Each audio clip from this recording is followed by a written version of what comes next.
So, this is Manny Hernandez from the Diabetes Hands Foundation, and I am honored to be in the company of one of the people that I admire and respect the most in this world, Dr. Denise Faustman. Thank you so much for the opportunity to chat with you today. No problem. Yeah, we're glad to get together. So, in respect for your time, which is incredibly precious, I want to dive directly into the conversation. I have a couple of questions I'd like to ask you, and then I have a lot of questions that the members of 2 Diabetes had for you. So, first off, would you mind, for anybody who may not be exposed to your work, tell us what you do at Massachusetts General, what kind of research in connection with type 1 diabetes you do, and kind of bring us up to earlier this year. What we're doing. Yeah. So we're known as the clinical trial program that's trying to bring a cheap generic forward. The program's kind of unique in working with an immune intervention in people who already have diabetes. Okay, so these are not trials with people who just got diabetes yesterday or last month, but actually trials with people who sometimes have had diabetes 15 years, 20 years. That's the first unique thing. It's based on a lot of basic science data, a lot of mouse data. The mouse community is very happy right now. And we'd like to make people with type 1 diabetes happy. Just as happy? Yeah, just as happy, if not more happy. And the mouse community is so elated because we can intervene in late-stage diabetic mice, reverse the disease, and the pancreas regenerates. And that was a discovery first in 2001 and then again in 2003. And it's been widely confirmed for diabetic mice around the world, whether they're in Japan or Washington, D.C. But the real goal, of course, is, in all seriousness, is to try to bring this forward to people. Okay. So where we are in that process is this summer we got done with a phase 1 trial working with people 15 to 20 years out with type 1 diabetes, taking this cheap generic drug. It's 80 years old, called the BCG vaccine, with 2 doses. That's the same drug that's used in connection with TB, right? Tuberculosis, yeah. It's a vaccine for prevention of tuberculosis. Okay. And we saw some encouraging data, very, very early, but encouraging data. And so now the goal is to go into phase 2 and gradually expand the program into more patients and more dosing. Fantastic. And this is a great opportunity for you to plug how people can support that? Yeah. So because this is a non-profit program with a cheap generic drug, it's totally supported by philanthropy. It's there's no industrial support whatsoever, so it's donations, and people can make donations by going to www.faustmanlab.org. Make the checks to the Mass General Hospital. Don't make them out to me. It's a problem when you make them out to me. So make them out to the Mass General Hospital. We don't want, we love Dr. Faustman, but we want that to go to the Mass General Hospital. And the mailing address is there on the website. Perfect. So. And we'll include the URL within the video. Yeah. So recently you came out with some very interesting findings that, I guess somehow tied to that previous research you were conducting. Can you tell us a little bit more about that? Yeah. So some data came out last week. It's partly related to the trial we just completed, but it has some pretty broad implications of understanding this disease that we know is type 1 diabetes. So how this discovery occurred was that for phase 1 to be a candidate, you were generally a long-term diabetic, 15, 20 years out from disease. So these are really historic trials and trying to work with people that have the disease. And there were many pre-screening criteria, right? So one of the pre-screening criteria that was necessary for this trial, but it seemed like not that important thing, but we did it anyways, was to measure C-peptide. So for those of you audience who don't know what C-peptide is, it's really the measure of how much insulin your pancreas is making. Okay, so it makes sense that if I drew blood from me and looked for insulin, you wouldn't know if that insulin came from my pancreas or that insulin came from a syringe. Right. So the way we distinguish that is measure something called C-peptide. Okay. It's a co-product that's secreted with insulin. So to be in this trial, we measured C-peptide. And of course, standard clinical assay that anybody has in their doctor's office or send to any of the commercial vendors. It was negative. And we went one step further for these people 15 years out. We did something called intravenous glucose tolerance test, which means we give them a big boost of what's equivalent to glucose. It's really something called glucagon. Yeah, or you drink it. People are pregnant have probably drank this goopy sugar thing. It boosts your blood sugar up. And then if you have any reserve in your pancreas, you kick out the insulin, okay? So everybody who was enrolled in our study had these two tests, and of course, they're 15 years out. They're flatline, okay? Yeah. Because they're 15 years out, right? Yeah. Okay? So after the trial was done, including the hundreds of people who were just serially followed to try to standardize these assays, we sent all the serum off to Sweden to get this ultra-sensitive assay done that we had worked with on a research level. But remember, the whole purpose of these trials was to take people who are flatline and maybe boost their pancreas. So we sent the serum off, and that was the big surprise. So now, using state-of-the-art sensitive methods, everybody, over 100 patients who were 15 to 20 years out from disease, had C-peptide. Wow. So that discovery in itself is kind of significant, okay? So we went back and studied more patients with long-term diabetes and put their serum through this ultra-sensitive assay. And again, in the majority of cases, they had pancreas function. So now we kind of have this new picture. I can't draw it to you on the internet, sorry. But there's been this picture for 25 years that, you know, your pancreas decayed for a while, you got diagnosed with type 1 diabetes, and your pancreas decayed over 6 months, maybe 2 years. And that's really been the picture of how we do trials in type 1 diabetes. And that is because of the sensitivity of the equipment that was being used. Okay. And so that's why you've heard over the last 3 years or 8 years that all the trials are new onsets, because, quote, they're the only people that have anything to preserve. So now we have a totally different time course. The pancreas isn't decaying over 6 months, it's decaying over 40 years. Okay? Now, to give everybody full credit, okay, there was, when I was in graduate school, believe it or not, a guy who used to get on the stage named Dr. Alan Follis. I looked him up, he's still working away, in England, actually, Scotland, who was a pathologist, and he would get up and show pictures of somebody who unfortunately died of type 1 diabetes. And he'd go on the slide, he'd go, bingo, look it, I see an islet, I see insulin secreting cells. And everybody would yawn, walk out of the auditorium and say to Dr. Follis, you're full of it.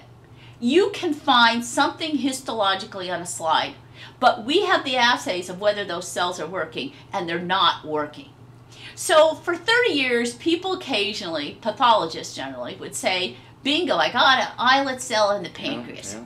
And everybody would laugh and kind of like grin and say, great, section some more pancreases, but it doesn't matter because people don't have insulin secretion. Interesting. It seems to happen a lot in science when someone comes up with a crazy idea and they're discarded. Yeah, because, you know, everybody said, well, the patient only cares about function. Obviously, there's no function. So there's something you can see, some remnant you can see, but it's not making insulin. So maybe that data was right all along, that those few little cells were actually doing something. So it's kind of fun. This is big news. And so let me go ahead and ask in connection with this announcement some of the questions that we received from todiabetes.org. So, will this research be conducted using patients with LADA as well? Are the findings expected to benefit that group? Yeah, so that's very interesting. We define LADA. I mean, it's hard to define. If you get hyperglycemia and you have autoantibodies, and especially if you have a family history of autoimmunity, not just type 1 diabetes, but hypothyroidism, Crohn's, MS, we define you as a type 1 diabetic. But more so when you come in, we can actually track your bad T cells that are autoreactive to the pancreas. So it doesn't really matter when you get the disease. We can put you into a clear category of type 1 diabetes. So yes, absolutely, we think so. Awesome. Do you expect any treatment that results from this research to benefit people who have had diabetes as long as 40 plus years? Yeah. So remember, we started out doing these trials in people we thought were flatlined, so we obviously believe. So it makes it even better, right, that not everybody's flatline. A little more complicated to do trials now, but we will have to see what the challenge is for people who truly are flatline now with no C-peptide versus people who have different degrees of residual function. We think the difficulty in doing this may be more related to the age of onset of the disease than other factors, because from an immune perspective, an immunology perspective, if you're unfortunate and get diabetes at 18 months, you probably have a lot of bad T cells out there. Now, you might have the advantage of having a lot of regeneration as well, right, because you're growing. But we'll see if there's differences in dosing for different people. So a person who has had type 1 for 40 years but developed type 1 at, say, age 25 would be... Might be easier to treat. Might be easier to treat. But we'll see. It's all speculation until we get into phase 2. But now it's kind of opened our eyes of not everybody's quite the same. You don't have a dead pancreas after 2 years. Absolutely. So. Are there any type 1s who are C-peptide negative, even with a more sensitive test? You mentioned Sure. So it gradually, the curve is a gradual tapering down. So if you looked at the factors we described that help you to go longer, and I'm sure other people will be working on this more intensely, certainly if you get diabetes when you're a little older, your pancreas preserves longer. If you get it when you're really young, the data showed the pancreas decays a little faster. So there are age-related factors of age of onset that affected the data on the slope of the decline. Will BCG work in people with diabetes who have insulin antibodies only? Sure. We like to think in our early trial you had to have GAD autoantibodies, but we did that because we didn't know they had pancreas activity. We thought GAD was a byproduct of pancreas getting chewed up, so we were really surprised to see there was even a better marker. So sure, I think that could, those people would be candidates.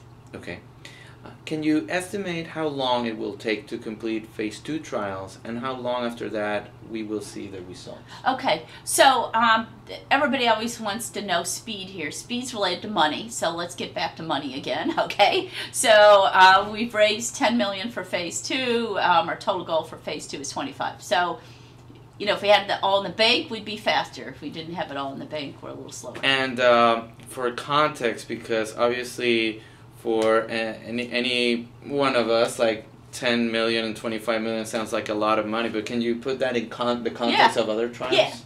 In the context of other trials, it's cheap. We're dirt cheap, So we could move so fast through phase 1 because it's a generic drug. We didn't need to enroll thousands of people and follow them for 8 years to look for toxicity, So when you're working with something that's 4 billion doses have already been given, it's probably better safety profile than aspirin. So we could move fast. And in phase 2, speed will be related to money. It'll also be related to just how long and how many doses of BCG we can get to satisfy the FDA.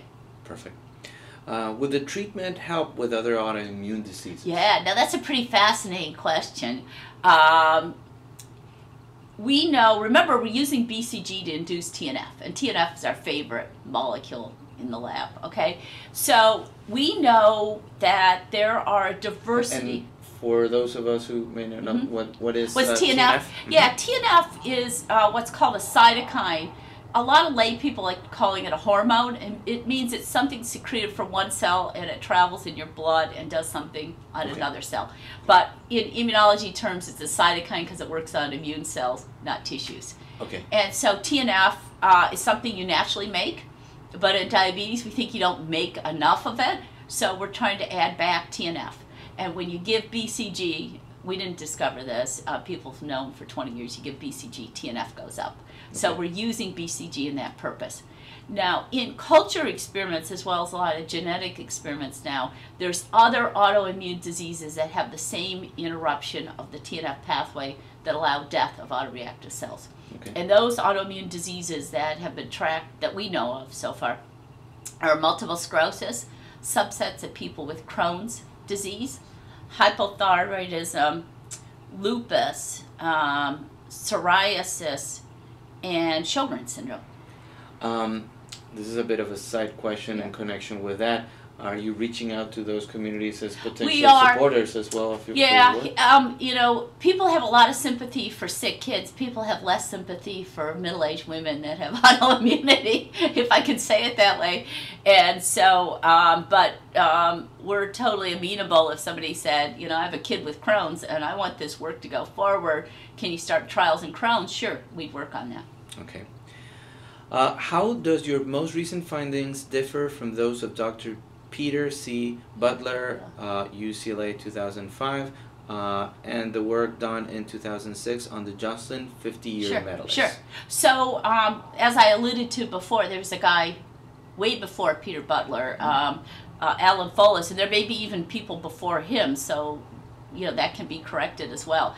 But over 30 years ago, people have observed these islets. So there was many histological studies like Peter Butler's 5 years ago, as well as Alan Folis 30 years ago, that said, bingo, I see an islet on a histological slide.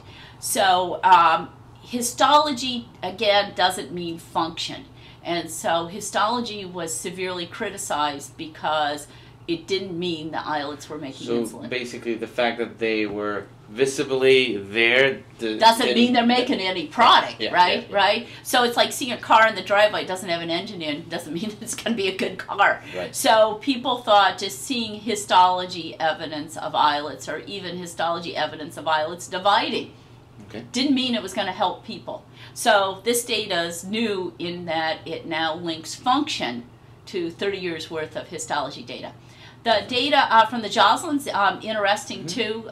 They're particularly interested in looking at people that have had diabetes greater than 50 years. Okay, so these are very rare people who have no complications and diabetes for 50 years. So every diabetic wishes that they were in that category. And they study those patients to understand why they're so lucky. Right. And using the standard, even the standard C-peptide assay, some of those people have residual C-peptide. Wow. But that was a curve. Remember, again, if my hand signals aren't good enough, you know, most people decayed, most people were flatlined, and then there were a few lucky people 50 years out. So now we think that picture's a lot different. We think the majority of people have C-peptide and go on out. Okay. Do you plan to examine the study participants who did not have detectable beta cell function to better understand why? Yeah, so I think everybody will. I mean, the reason you publish is you hope everybody starts looking at these issues. A question that's been posed to us is, how did blood sugar control over the lifespan of people influence the residual beta cells? I mean, you can think of hundreds of clinical studies now with this ultra-sensitive assay going forward to try to dissect better, like why some people are really lucky on that curve and some people are less lucky on that curve. Is this bound to remain like something that can only be done in Sweden, or like are we bringing that technology? Yeah, so I should disclose that unfortunately I don't own any stock in this company. I'm not a consultant for this company, so it's really unfortunate. but it's going but to yeah, they do it commercially, so anybody can send samples there. Okay. So there's a number of diabetes centers who have already contacted us to get the information so that when their patients come in, they can maybe run these assays and tell people good news, not just bad news in the clinic. So that's ongoing. From a current participant, what is the study protocol? Will I need to go back every 6 weeks or so for a shot? How long will the trial continue? Yeah, we don't know. We don't know the final protocol. We do know that it was extremely valuable in phase 1 doing frequent blood sampling. In phase 1, people came in every single week for 6 months. And that's how we got these intervals of how the drug was working and to what degree the drug was working. So, you can imagine that if it was 1920 and you're in the lab and you discover insulin, okay, and you hand it to me in the clinic, and I would say to you, well, how do I know if it works? And you go, just give somebody some, you know, and you didn't know it changed blood sugar, you couldn't measure blood sugar. Yeah. You can imagine that, you know, if I gave 10 units and looked 6 months later, I'd come back to you and say it's a really bad drug. Yeah. So a lot of trials have gone on kind of with that study design, and as we've seen recently, a lot of drugs haven't worked very well. Who knows? Maybe the drugs are really working well. You got to be able to sample frequently. So it's a big imposition on people, but the reason phase 1 went so fast is we didn't have one dropout in the entire trial. So people are really excited about helping us out. You also probably have a pretty long waiting list. Yeah, we have a long waiting list, but you know, everybody's welcome to register. We're always very surprised at when you start making really tight study groups. You know, somebody wants to be in it, but they have their daughter's wedding in 3 months, or somebody wants to be in it, but they got a job in Chicago, or somebody wants to be in it and their spouse doesn't want to be in it. So everybody has their own personal life moving forward, so it's great to have many people who want to help us out. Another question from a current participant. So far I've only had blood drawn. When will these shots begin and what are you looking for in the blood? I've been told it has to do with the 2A protein. Oh. What is that and how does it apply to your research? Okay, so that's a big question, so let me answer it. So when you come and visit the lab, depending on what week and month you're there, we tell you exactly what we're doing that day. So we almost always pull a red top tube, and that's clotted blood. So in that tube, we're looking at the serum on top. But the other thing we do almost every day when people come in is look at their T cells. Okay, so those are the purple top tubes traditionally, and those T cells, we're trying to track how many bad T cells you have. Okay, wouldn't it be great to know the burden of your disease? Mm-hmm. So some of the diagnostic reagents that people have worked on worldwide, not our lab, but just worldwide, are specific to a given HLA type. That HLA type isn't particularly linked to diabetes, it's just how the reagents were made. Mm-hmm. So sometimes the depth of how we follow those T cells is related a little bit to your HLA type, but everybody gets some tracking of their T cells. But if your HLA-A2, which is just a given protein, it's like a transplantation antigen. We can do a repertoire of like 6 bad autoreactive cells versus if you're not A2, you're going to have a smaller repertoire we can track.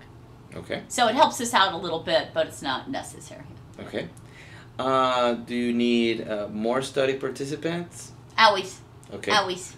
To register, you go to the same website. Yeah, you can turn in a registration sheet, and then if you want to come visit us, Boston's a great place to visit. Okay. Absolutely. If we were in where I grew up in the Midwest, I think we'd have less friends. But in Boston, there's whale watching and science museum, so we have a lot of friends that come for weekends. So go to www.faustmanlab.org. Yeah. Perfect. Yeah. Besides fundraising, is there anything else we can do to help move your research forward? Everybody is so helpful. It's amazing. If it wasn't the age of the internet, we wouldn't have such a community of people worldwide who fly in to meet us. Honored to have the involvement of the community. Awesome. Well, that's it. Those are the questions. Thank you so much. Dr. Thank you. It's such an honor, and we'll be publishing the video very shortly, and with enough time also caption it in Spanish for the members of Estudio Etes, our Spanish sister community. Fabulous. Thank you so much. Sorry, I don't speak Spanish. It's okay. It's French. It's French.